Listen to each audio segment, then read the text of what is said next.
The Vancouver Titans went 25-3 last season. Were all three of us The Shock? No, they had Shock, No. Washington, Valiant. No. Yes. Is it Shock in a main? No, Shock Stage 4. Okay. That's it. I was like, it's Shock, like, because like Washington, the stage finals don't count. Yeah, they don't count for the record. But so Shock, Washington, Valiant. Okay. So keep in mind, all the losses that they had were absolute drubbings. Yeah, they're really weird. Like, I think Washington 4-0'd them, right? Yes. They Valiant 3-1 them because they got mapped. And the Shock shocked them. And the Shock fucked them up. Yeah. The Shock did what the Shock have been doing for, since Stage 2? Yeah. Yeah, with an 89-28 map record, they've never tied. They will be going into their first 3 games of the season against the best team, the Gladiators, Valiant, and Shanghai. Ooh, that's a tough first. I think that's a super tough first 3 games. I think the Gladiators are good enough to, like, surprise the Titans. The Valiant win. But then Shanghai, I think that's a Whoa, tough the game. Valiant win? No, the Valiant is a win for them. Oh, okay. No, the Valiant aren't going to... No. The Valiant does the same thing they did last time. For some reason, Kareev shows up I and just tried to everybody's slide that hot take in there, like the Valiant win. And then Shanghai... So the Valiant is a win for the Titans. And then Shanghai... I have to see. But my super early, uneducated opinion, Shanghai beats the Titans. Okay. On that game. I think Shanghai either beats the Titans or pushes them super hard. I don't see that being a gimme game at all. So those are 3 tough games because the Gladiators are scrappy, and there is always the possibility that Bird Ring just shits down your throat. Yeah, that's the Bird Ring test. Yeah, and then Valiant, easy, but Shanghai is it's possible that Shanghai just fucks you up. Yeah.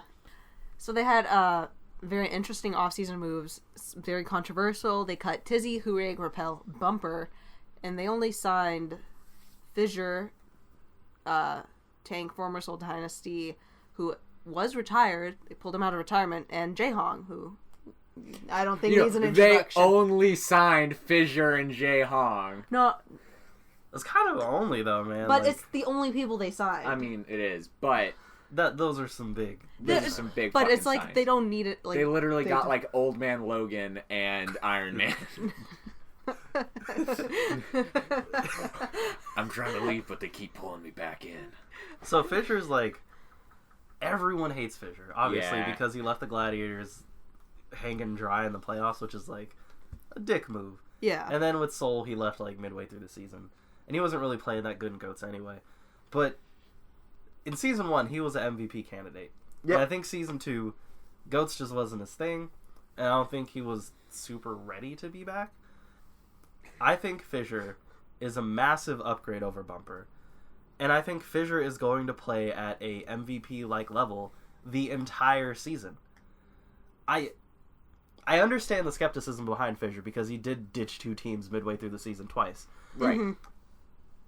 But I do give stock to him coming out of retirement to play with Vancouver, and he is going to have a giant role. You know, Vancouver has no problem playing around their main tank being a fucking maniac. That's true.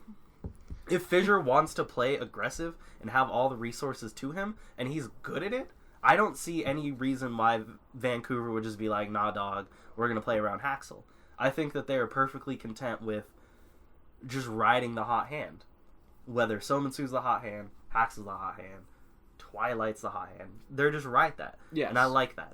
I think Fissure is an upgrade over Bumper.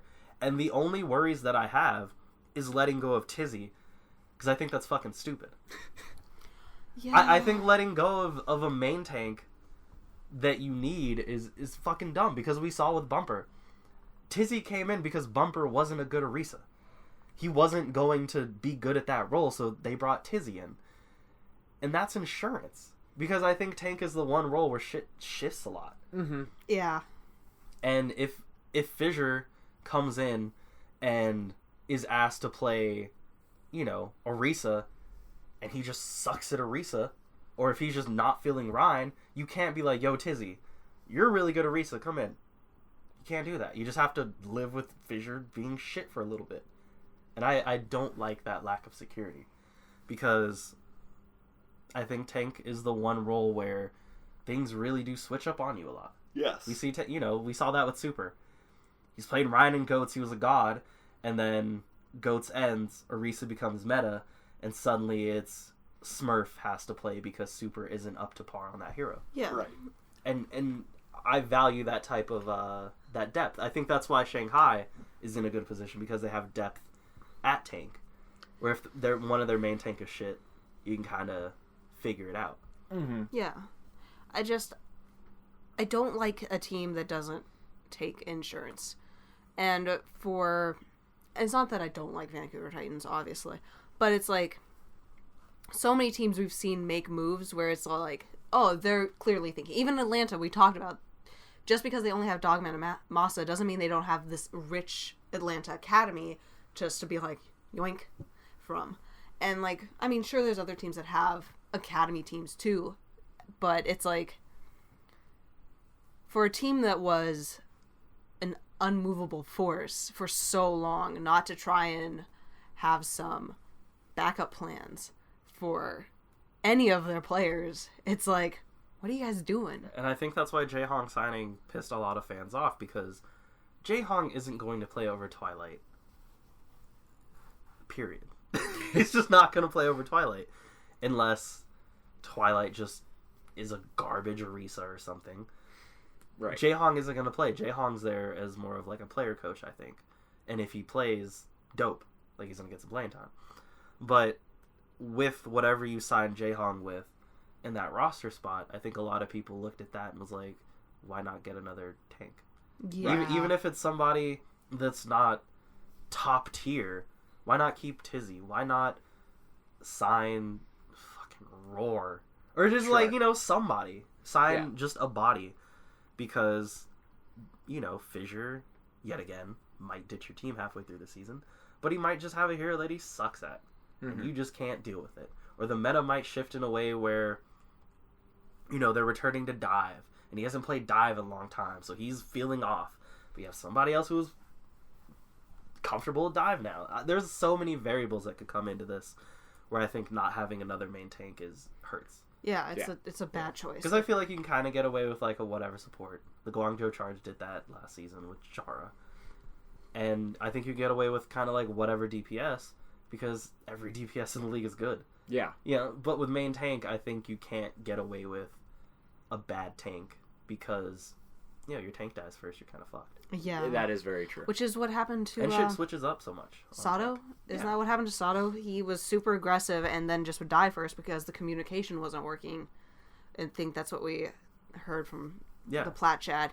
And now everybody hates on Sato because he was just constantly dying, and they were like, well, that's why they're losing all the fights. Yeah, and I mean, you have Poco next to you, and it's not like Poco's this all-time off-tank, but like, as we said when we talked about Philly, now Sato is next to fucking Fury.